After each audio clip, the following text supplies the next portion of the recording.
आज के press conference का क्या है? फैक्ट को लेकर आज प्रेस कॉन्फ्रेंस रखा गया है। जैसा कि आप जान रहे हैं, जनसुराज पार्टी की तरफ से मुझे खगड़िया विधानसभा के उम्मीदवार घोषित किया गया और कल मुझे राष्ट्रीय अध्यक्ष जी के द्वारा सिंबल भी प्राप्त हुई। अब मैं पूर्ण रूपेण खगड़िया विधानसभा की प्रत्याशी हूँ। किस पार्टी खगड़िया? जनसुराज पार्टी। खगड़िया से आप चुनाव लड़ने जा रही हैं, खगड़िया सदर से। खगड़िया सदर की मूलभूत समस्या क्या है जिसको आप हैंडल करेंगे अब जीतने के बाद?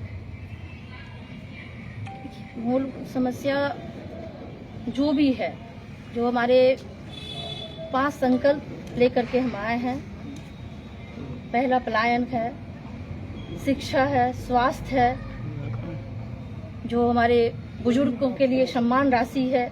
मैं इस पे काम करूंगी। खगड़िया की स्थानीय समस्याओं की बात की जाए तो आपकी नजरों में प्रथम समस्याएं क्या है? ये तो बाढ़ की समस्या है। अब देख रहे, थोड़ा सा भी अगर बारिश होती है तो पूरे शहर में जल जमाव होती है। और एक बड़ी समस्या है जो हमारे दक्षिणी पंचायत की है। मोबाइल बंद कर लीजिए। रहमपुर तीनों पंचायत। हाँ, रहमपुर तीनों पंचायत की है और हर साल कटाव होते जाता है और निकासी के लिए सड़क भी नहीं है जो वहाँ से निकल सके बाहर। सड़क कहीं से भी दिखाई नहीं देता है। और स्वास्थ्य व्यवस्था का ले लीजिए, थोड़ा सा भी छोटा भी एक्सीडेंट होता है तो उसको रेफर कर दिया जाता है। रेफर क्यों किया जाता है? क्योंकि वहाँ पे डॉक्टर अवेलेबल नहीं है। क्या आप मानती हैं नीतीश कुमार के शासनकाल में विकास हुआ है? ये तो मेरे से बेहतर आप लोग बता सकते हैं। नहीं, आपको बतानी है। अभी तक तो पूरा विकास ही विकास दिख रहा है, आप लोग देख ही रहे हैं। स्वास्थ्य व्यवस्था देख लीजिए, शिक्षा व्यवस्था देख लीजिए, कितना विकास के बारे में गिना है। खगड़िया विधानसभा के लगभग चारों विधानसभा में लगभग जनसुराज के प्रत्याशियों का जो उम्मीदवार है उसका नाम सामने आ चुका है। ऐसे में अब नॉमिनेशन की बात सामने निकल कर आप कब नॉमिनेशन करा रही है? नॉमिनेशन जो भी प्रक्रिया है मेरा चल रहा है। जैसे ही प्रक्रिया मेरी पूरी होती है मैं फिर पुनः आप लोगों को बुला करके मैं घोषणा कर दूंगी। अच्छा, प्रशांत किशोर जी का एक बयान सामने आया है कि आप आरसीपी जी के साथ काम कर रही थी, तो क्या लगता है प्रशांत किशोर जी का जो जनसुराज है इसमें टिकट पहचान से मिलता है या फिर मेहनत से मिलता है? कैसे मिलता है? मेहनत से मिलता है। पहचान से अगर मिलता तो बहुत सारे थे हमारे आशा पार्टी के साथी। बिल्कुल। पहचान से मेरी मेहनत के बल पे आज हम टिकट लेके आए हैं। नहीं, कई लोगों का कहना है कि वो भी लगभग 3 सालों से मेहनत कर रहे थे, उनको टिकट नहीं मिला है। जयंती पटेल जी को टिकट मिला है। तो ये पार्टी निर्णय ले चुकी है तो पार्टी से ही समझे। आपकी पहली प्राथमिकता क्या रहेगी? चुनाव में जब जनसंपर्क कर रही होंगी तो लोगों को बताएंगी आप कि मेरे जीतने के बाद खगड़िया में क्या बदलने वाला है? मैं शिक्षा व्यवस्था में सुधार करूंगी, स्वास्थ्य व्यवस्था में सुधार करूंगी, जो पलायन है उसके ऊपर मैं काम करूंगी।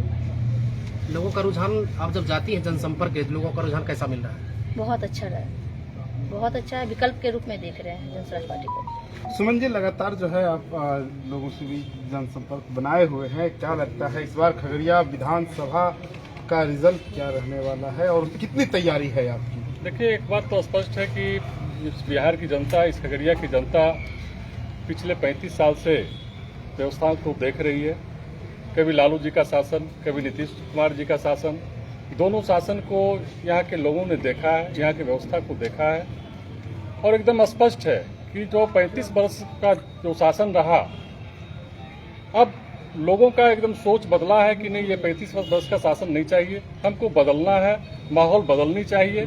क्योंकि एक ही बात लोगों के मन में है। माननीय नीतीश कुमार जी के भाषण को सुन लीजिए, उनके वक्तव्य को सुन लीजिए। वो ले दे करके 1995 का बात बोलते हैं, 2005 का बात बोलते हैं कि कुछ हुआ था जी, कुछ समझे थे जी।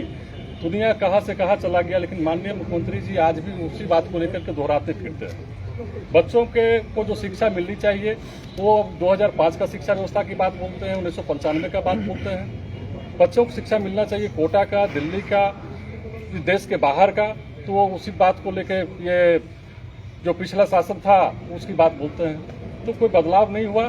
खगड़िया की जनता बदलाव के मूड में है।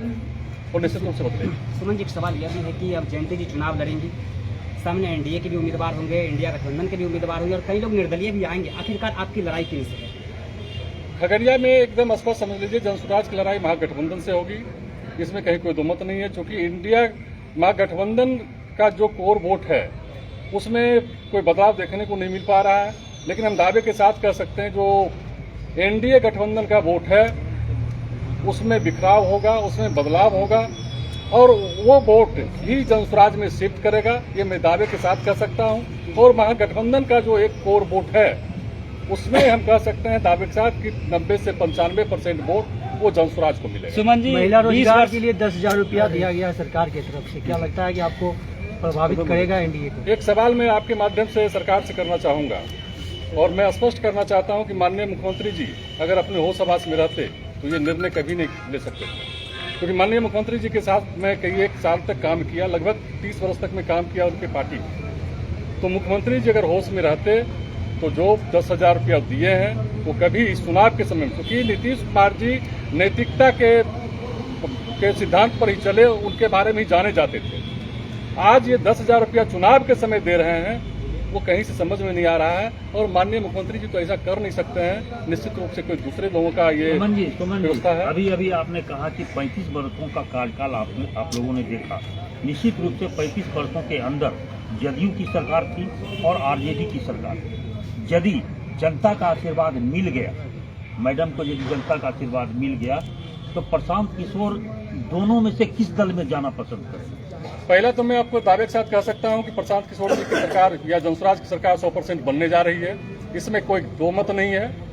और रही बात क्या कहते हैं दोनों में से किसके साथ प्रशांत किशोर जाएंगे, तो ये बात अभी हम नहीं बोल सकते हैं, क्योंकि हमको पूरा विश्वास है कि 243 सीट में हम लोग का सरकार बनेगा और 200 के पार हम लोग जाएंगे। कल तक आपके साथ था मनीष सिंह, आज मनीष सिंह ऐलान कर दिए निर्दलीय रूप में वो प्रत्याशी के रूप में आ रहे हैं। एक बात मैं बता दूं, मैं व्यक्तिगत रूप से मनीष सिंह का कभी विरोध नहीं किया, वो जनसुराज के साथी रहे हैं, 2.5 सालों तक सही बात बोल रहे हैं, वो लगातार इस बात को रखे भी, मैं भी सुन भी रहा था, वो बोल रहे थे कि मैं 2.5 साल से जनसुराज के लिए काम किया। ये सच्चाई है, जनसुराज के लिए मैं पिछले 4 महीना 5 महीने से मैं काम किया, इसके पहले दूसरी पार्टी के साथ मैं काम किया, उसके पहले जदयू के साथ काम किया, ये सच्चाई है। लेकिन ये मनीष कुमार सिंह जनसुराज के लिए 2.5 साल से काम किए, पद यात्रा भी किए, लेकिन जनसुराज के बारे में आप सभी लोग जान रहे हैं, पूरे बिहार की जनता, पूरे बिहार की मीडिया जानती है इस बात को कि जनसुराज में जो व्यवस्था है वो एकदम स्पष्ट है कि कोई भी क्रिमिनल को जिसका कोई आपराधिक इतिहास रहा हो, मैं व्यक्तिगत रूप से कह सकता हूं कि ये मनीष कुमार सिंह अपराधी हैं नहीं है मैं नहीं जानता, लेकिन उनका जो क्रिमिनल हिस्ट्री है वो सभी लोग देख रहे हैं। आज भी उन्होंने कोई चैनल को संबोधित करके कहा कि हमारे ऊपर 20 मुकदमा है, तो 20 मुकदमा कोई साधारण व्यक्ति के ऊपर नहीं हो सकता है। निश्चित रूप से कुछ बातें हैं, भाई 20 मुकदमा होने के बाद जनसुराज के संस्थापक अगर टिकट देते तो ये सवाल उनके ऊपर भी आता, इसलिए प्रशांत किशोर जी निर्णय लिए, तो उस निर्णय के साथ हम लोग। क्या लगता है कि मनीष कुमार सिंह अपराधी छवि के लोग हैं? नहीं, हम ये नहीं कह सकते हैं, क्योंकि किसी के ऊपर आरोप लगने मात्र से अपराधी नहीं होता है। जब तक वो कन्विक्टेड ना हो जाए तो हम अपराधी उसको नहीं कह सकते। मनीष कुमार सिंह के द्वारा बोला गया कि हमको जो है 2.5 साल तक काम करवाया गया, गुमराह रखा गया, इसी के एवज में जो है हमको मतलब टिकट नहीं दिया गया, इसलिए हम निर्दलीय उतर रहे हैं। बहुत सारे साथी को टिकट नहीं मिला। खगड़िया में पदयात्रा के समय से ही माखन साहब भी शामिल थे, उनको भी टिकट नहीं मिला, तो क्या करेंगे, वो निर्दलीय चुनाव लड़ जाएंगे। कल हमको भी टिकट नहीं मिलता तो क्या करते, हम निर्दलीय चुनाव लड़ते क्या। मैं बता दूं, जो आप 15 दिन 8 दिन 10 दिन पहले देखे होंगे कि तीनों उम्मीदवार एक साथ पदयात्रा कर रहे थे और तीनों के बीच एकदम ये अंडरस्टैंडिंग था कि किसी को भी टिकट मिलेगा तो हम उसके साथ में रहेंगे। आज माखन जी हमारे साथ में हैं, मनीष जी क्योंकि उनकी राजनीति है, वो कह रहे हैं कि भाई हम चुनाव लड़ेंगे, तो वो स्वतंत्र है। खगड़िया विधानसभा में जो जनसुराज एक नया आयाम लिखने का काम करेगी जयंती पटेल के नेतृत्व में, क्या आपको ऐसा लग रहा है? निश्चित रूप से ये विश्वास है हमको, जनसुराज की सरकार बनेगी 100%। धन्यवाद। बहुत बहुत